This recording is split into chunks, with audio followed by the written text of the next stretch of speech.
James Worthy, Mike Bresnahan, Allie Clifton's going to join us in a little bit. We got Trudell handling the post-game duties. The Lakers get an easy one on Halloween night. For the first time this season, they're over 500 at 4-3. Kind of built up a 28-point lead, fellas, and kind of cruised from there. Maybe for the fourth quarter, defense has slipped a little bit, Rob, but outside of that, it was a dominant performance. Yeah, the second half was really a cruise because, like the game of basketball was a game of spurts, and the Rockets would surge back. But very fortunate for the Lakers, they would fight off that and surge back. You know, it was really close there for a second, and I was sitting there saying, oh, no, not another OKC thing. But fortunately, you know, Vogel made some good timeouts decisions. They got refocused. They came back and put the pedal to the metal more. Yeah, I think they definitely remembered the OKC game, and I think they didn't want that to happen again. But I think overall, from the beginning, I think they're starting to connect defensively and know what their number one priority is on the defensive end. Carmelo, I mean, he plays well at home, doesn't he? Shooting the ball well, getting in the right spots, understanding where he's supposed to be. I just think, you know, they're starting to play like they're supposed to be playing. I know the Rockets aren't, you know, one of the elite teams, but, you know, they need to practice against anybody other than themselves. And I think they're, you know, hopefully shaping up on that end. Yeah, two words, definitely lesson learned, okay? Based on what happened last week, they were up 26 in OKC. We all know what happened there. Today, they're up 24. And ideally, you know, they stay there. And LeBron doesn't have to play the fourth quarter, or AD, or Russ. You know, they face these guys again in 2 days. Maybe that's what you shoot for then. You know, maintain that 24-point lead. Bottom line, they still won the game. And Carmelo, I don't know what's more impressive, the 5 threes or the 4 blocked shots. Probably the blocked shots. Because, yeah, he's not known as a defensive-minded player. But a great game all around again for Carmelo Anthony. All right, let's go back to Staples. Carmelo Anthony is with Mike Trudell. All right, Carmelo, before we talk about the shooting, 4 blocks, 2 steals for you tonight. First time you've done that since your rookie year, actually, in a game against LeBron. What's going on with all the deflections, man? Man, I'm just trying to stick to the schemes and just honestly just do what I'm supposed to do on a defensive end within our schemes, be there, be in position where I'm supposed to be at.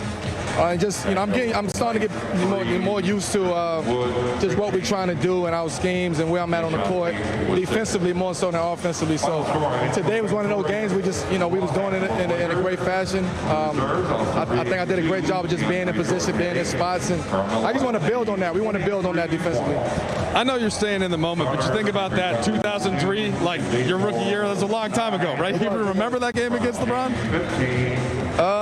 No. You won that one. There's a lot of games in between that. If that was the first game we played, then yeah, I remember that game. All right, fair enough. So the shooting form, Melo, just where are you getting your looks? How comfortable are you? What are the keys to you having that quick catch and shoot motion?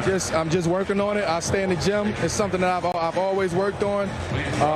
You know, it's easy for me to adapt to what's going on. I'm the willingness of adapting. And again, I said it earlier, you know, in the season, but the passion to want to be better, to want to be in the gym every day, getting better, learning what I need to do. Again, this is new for all of us playing with each other. So the more reps that I can get, you know, I just got to stay sharp when my number is called because it's a long season, but I got to keep doing what I'm doing. Final thing for you, what'd you think of the starting lineup with AD at the 5? I know you guys have run through some of those groupings in practice. I like it. It's something that we're looking at, something that, you know, throughout the course of the game, we're seeing more of it. We started with that today, so ain't no telling with Frank. We don't know what's going to happen. We just got to be ready with whatever we do. All right, man. Happy Halloween. Thank you. Same to you. All right, how about this? Carmelo Anthony, 25 minutes, 23 points, 8 of 14, 5 of 8 from 3. And what Brez was speaking of earlier, one of the more surprising stats, 4 blocks. And you heard Melo talking to Mike Trudell about that. Guys, check this out. He was 5 of 8 from 3. I know you guys talked about this in the pregame show. His home and away splits are insane. He's 23 of 34 big game James from 3 at Staples Center. No wonder why the crowd loves him. Yeah, they love him. You know, less travel. You don't have to get on that airplane. Older veteran. No, I think, you know, just experience of knowing how to bounce back from a subpar game that he didn't like. And also, like he said, getting used to, you know, understanding the tendencies. Tonight was an exceptional play of, he said it, get into his spots, not rushing in, being patient, being in the right spot when LeBron Westbrook, anybody's going downtown, he had some really nice shots. So I expect this of him most of this season. A veteran player, they know how to bounce around pretty good. You know, for me, when I watch Carmelo play, I always want to watch that first shot because he's such a guy, when he sees that first shot go down, that means he's hot. Yeah. And if he shoots a great shot, that's what you want to see. And that first shot he took was no one near him. So it was an easy shot. He saw it go down, and I was like, uh-oh, that's all he needs to keep going and going. He's like a microwave, so he's hot. When he's hot, he's one of the best shooters in the game. Yeah, so on the second day of free agency, the Lakers signed 4 players. 3 young guys. You know, they agreed to terms with THT. They got Malik Monk, and they got Kendrick Nunn, and they also got Carmelo. Had you told me that Carmelo, of those 4, would be the most impactful this quickly in the season, I would have said you're out of your mind. Obviously, THT and Nunn, a non-factor right now. They're not playing. But picking up Carmelo and seeing him do even more than he did in Portland. You know, he got his 14, 15 points a game up there. He's getting like 20 every other game down here. Just a great start for him in a Laker uni. It's interesting when you know, Rob, we always joke about how you said that one night, listen, there's a big 4. It's not just a big 3. And when he has nights like this, and he's had them now a few times, it takes a lot of pressure off of LeBron and AD and Russ to kind of have to come up with all the offense, Big Game James. And it's nice to have that ball moving and find someone else like a Carmelo Anthony. Well, it's just like when LeBron is out, now we have Westbrook who can handle the rock and run the team. Carmelo is another one of those veteran players that when called upon, if a player's out, or say if a player's in foul trouble, he can step up. He's done it just about everywhere he's gone, and he, you know, exemplified that tonight by knocking down some more threes, defense. I think the more minutes he gets out there, he can be one of those guys that if somebody's not around or somebody's injured or we need some quick buckets, he's a go-to guy. He can probably start on a lot of teams in this league. And coming off this bench and be able to sit back and watch how the Lakers play, because sometimes the Lakers will play fast, sometimes they play slow. I think Carmelo is a seasoned vet where he can sit and say, okay, this is what I need to do when I come in the game. And that's what I like about him coming off the bench. He's a very intelligent player. We don't talk about that enough. He can watch and analyze the game, say, okay, this is where I can get my shots. This is where I can help the team out. But I think he said it best. He's learning the defensive scheme a lot better. If you watch his rotations tonight, he was getting a foot in the lane. He was getting back. He was being active. And that's what I wanted to say, because we know what he can do offensively, but what can you do defensively? I know the Rockets aren't a great team, but defensively tonight, the Lakers looked a lot sharper than they have the last couple games in terms of their rotations and their schemes. You heard Melo tell that to Mike Trudell. They turned the Rockets over 27 times for 32 points. That's a season high. Also a season high in steals with 15, Brez. Yeah, really impressive on the perimeter. Avery Bradley, you know, a lot to do with that. Russ had a really nice game defensively, too. He was at plus 26 the last I checked. You got to give these guys credit. I mean, this is a very young but erratic Houston backcourt.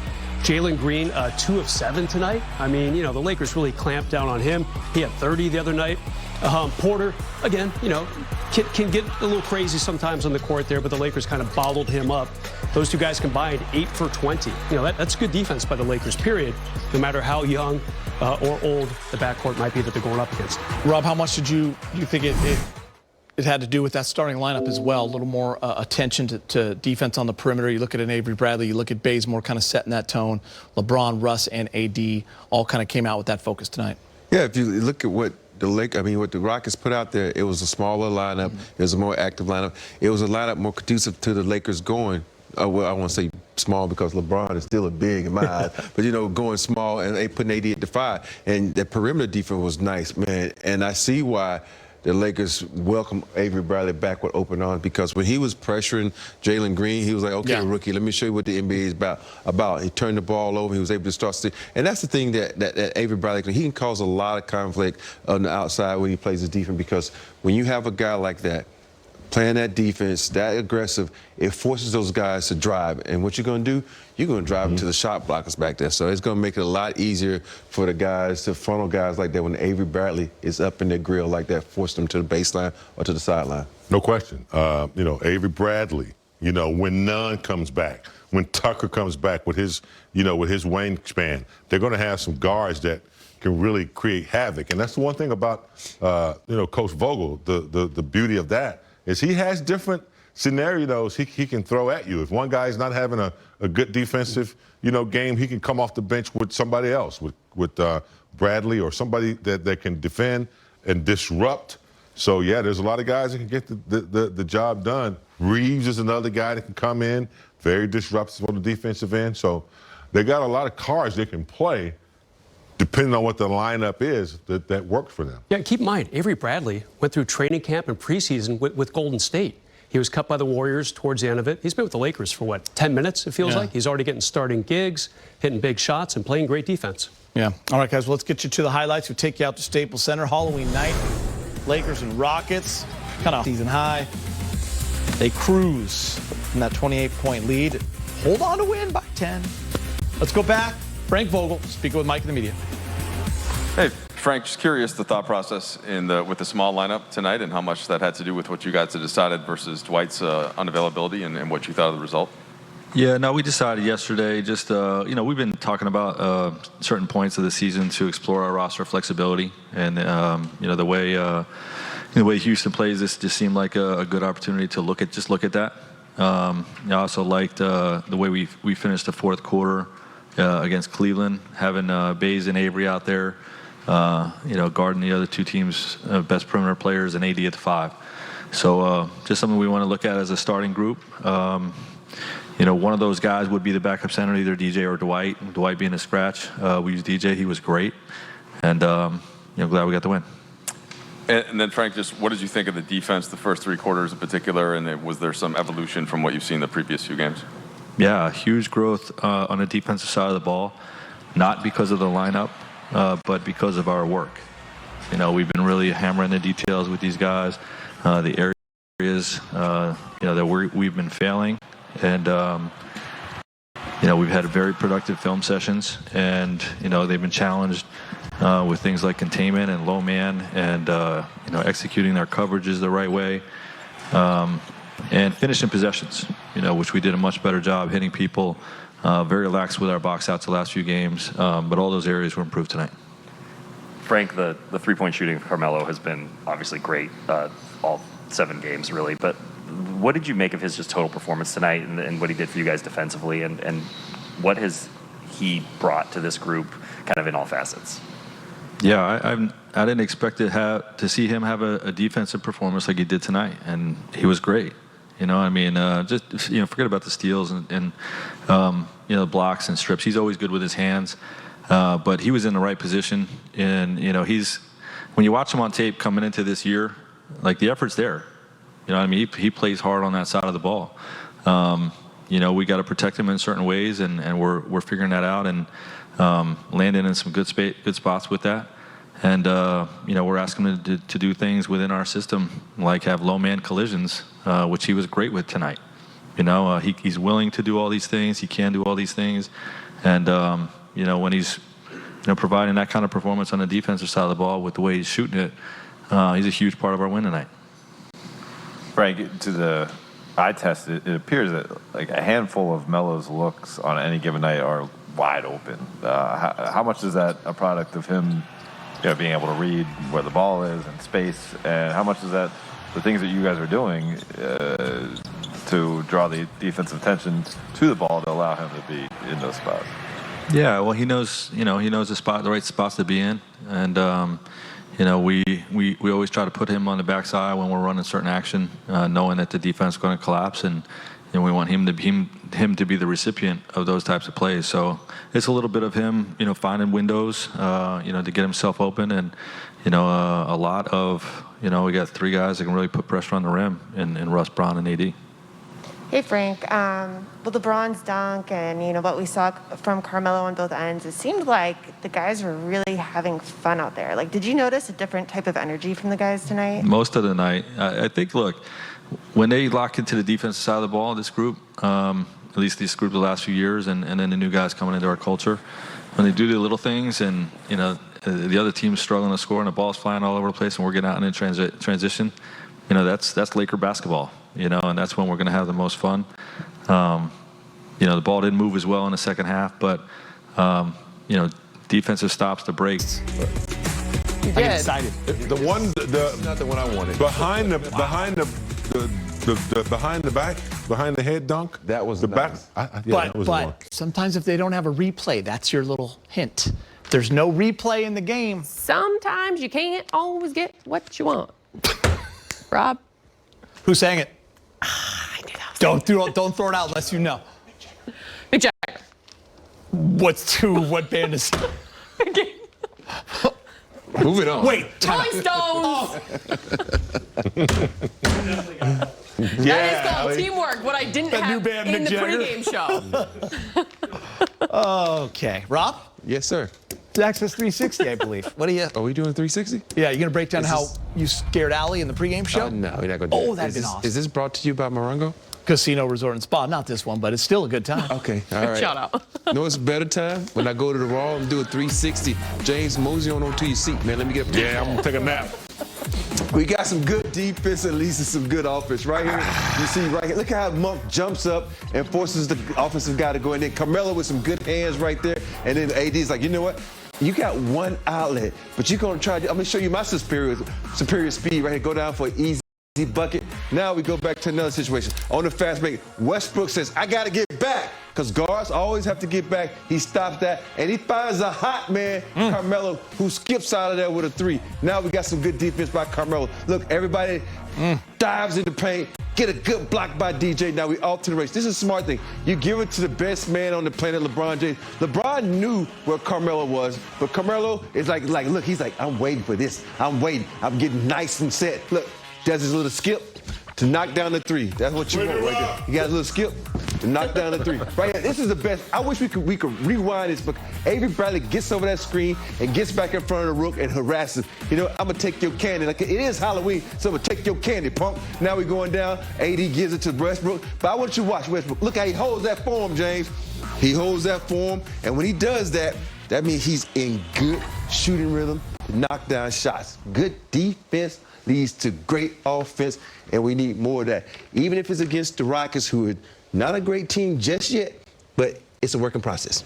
Good stuff right there. Yeah, the defense, big game James, as Frank Vogel alluded to, was on point. Obviously, Avery and those guys that at the start had a lot to do with that. Yeah, when they lock in defensively, their offense is taken care of because the energy transfers. But putting in the right lineup, I mean, Bradley, you know, he left us, came back. I think we kind of forgot about just how good a defensive player he is. And just remember, we still don't have Tucker back. You know, hopefully we'll get Nunn back. We got some really good potential on the defensive end when it comes to matching up, particularly in the guard area. Rob, we often talk about it. Like, when you have superstars on the floor, it's not about just putting more stars and how many stars can you get out there. It's about what pieces fit together. Yeah. And guys that can defend on the perimeter. That's why Alex Caruso was so popular here. KCP did such a nice job. Avery Bradley from the championship year before the bubble. I mean, guys that you won't think about. I mean, listen, he was preseason. He was on the Warriors roster. And all of a sudden he shows up and here he is starting in game number 7 and producing at that. Didn't hit a three. Didn't matter. Didn't have to. Didn't have to. It's not all. People who understand basketball, they know it's not always about putting up buckets. It's about what you do for a team defensively, what you do for a team with the chemistry. And Avery Bradley, he's not going to get talked about a lot. Nobody's going to say, oh, I love Avery Bradley. But we here at Spectrum love Avery because he comes out, he plays very good defense. He knows exactly where to be. He's always helping out. And Avery, when you need him, he's there. He knocks down the three ball, but they go like, well, he didn't score.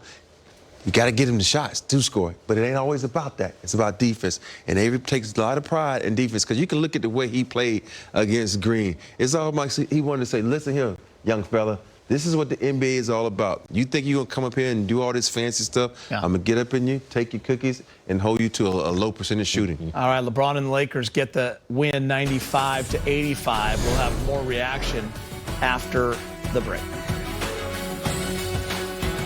The Knicks, the Bulls, and the Wizards at the top. All sitting at 5-1. Absolutely. It's very, very interesting. How you doing, Allie? Very interesting, very surprising. Thank you, Rob. Appreciate the assist. Gotcha. How you doing, Allie? You want to talk about it? No. No. Wow. Happy Halloween. That's Jesse Owens. Jesse Owens right there, boy. He's going to get him. You guys can Google Jesse Owens. Some of you don't know who Jesse Owens is. But the fact that he outran the 19-year-old, the 39-year-old outran the 19-year-old. I know LeBron's not 39. I'm just joking. That's some speed, though. LeBron still got some wheels. Speaking of, from LeBron to another superstar, 29-8, guys, for Russ. I find it very crazy, if you will, that he's been almost always an assist or a rebound or two shy from a triple-double. He's right there. Like obviously we know that, but. Yeah. He's right there. What did you think of his performance tonight? I mean, he said that, he had slow starts, and that's cool, but now you can see that he's starting to find his way on this team. Deferred a little bit when he got here, trying to make everybody happy, trying to get everybody involved, probably overpassing too much, probably overthinking, and then he settled down and got into Russ's game. Unfortunately, LeBron was out that game, but he had to handle the ball a lot. We saw what Russ is capable of. So, yeah, he's trending in the right direction. And he doesn't take steps back. He only gets better as the season goes on, gets stronger. 2 for 4 from 3. Plus 25. 2 turnovers. That's great, Russ, right there. If you give me 2 turnovers, Russ, I'm happy with that because, just a couple of games ago, he had 10. And I think that comes a lot with just getting comfortable with the players and getting comfortable with the system. And now he's starting to play like an all-star again. It's the best plus-minus in the game, Russell Westbrook. That's a good point with a couple turnovers. The Big Four, Rob, this is for you. We like to put this graphic up for Rob. Rob's Big Fours. They all delivered. LeBron, Carmelo, Russ, and AD was 16 and 13. All right, we're going to break. Lakers get the win. They go to 4-3. Russell Westbrook with 20. Winners 27 points. Charlotte defeats Portland. Luka Doncic 23 and 10. Dallas beats Shaq. Donovan Mitchell 28. Utah defeats Milwaukee. And you know who else is on the big bucket baller list? Carmelo Anthony. Should be. That is not a misprint. That is 4 blocks. 4. And 23 points. 5 of 8 from 3. Prez, so a couple winnable games. Yeah. Here we go. Rob's laughing already. And they won them, unlike when they let that one slide. Yeah, that one little misstep right there. They could have been on a nice long winning streak. I think the key, and I said this earlier in the A block, okay, so you beat Houston. You hang on to that lead. It shrinks a little bit. You play them again here in 2 days. Maybe LeBron and AD and Russ, maybe they get to sit the fourth quarter. Get a nice lead, hang on to it, kind of grow a little bit each game, and then they get to play OKC after that. Out here, Rob, winnable games. Rob, 4 out of the 5 they won that he basically glossed over and called, easy games. So he was close. Yeah, 80%'s not bad in the NBA, Rob. Yeah, but you still jinxed us. It should have been 100% is way better than 80%. But the thing about this is, I don't even blame you, Braz. I blame the Lakers. I blame them not taking them serious, disrespecting the team when you up that many points. And they almost had another relapse tonight, but they came out, refocused, and they was able to hold off those young Rockets. I think the Rockets might be a little bit under OKC as far as talent. It's close. Those two will be 14 and 15 in the West, probably. Yeah. Rockets might need to get out of LA for a couple days, right? Boy, you a young team. A young team, too many nights in LA. Boy, I can't wait to see those legs on Tuesday. Might have to go up to Bakersfield. Good thing they're not here over the weekend. Boy. We are waiting to hear from LeBron and AD. We can talk a little AD if you guys want. Sure. 16 points, 13 rebounds, big game, James.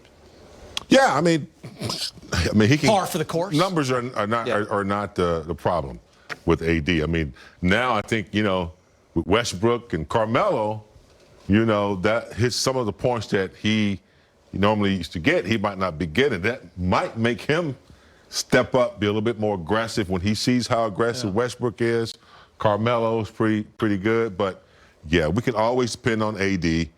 Whether he's dominating, I think he's fitting right in pretty good. For me, one of the things I don't know if you guys know is I'm always talking about second shots, getting second shots.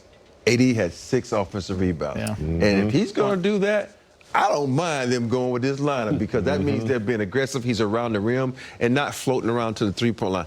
He only took 1 3 tonight. He was 0 for 1, but I'm good with that. You know, I think we should put the Dwight rule on him. If you get 2.5 blocks, then you can shoot threes.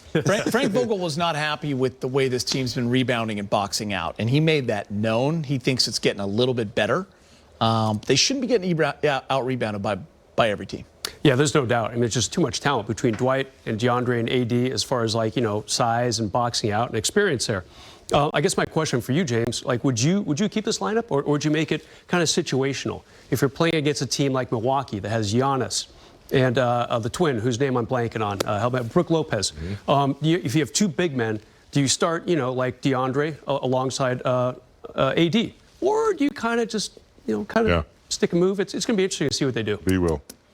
All right, we'll be right back after this. Lakers get the win at home over the Houston Rockets. 95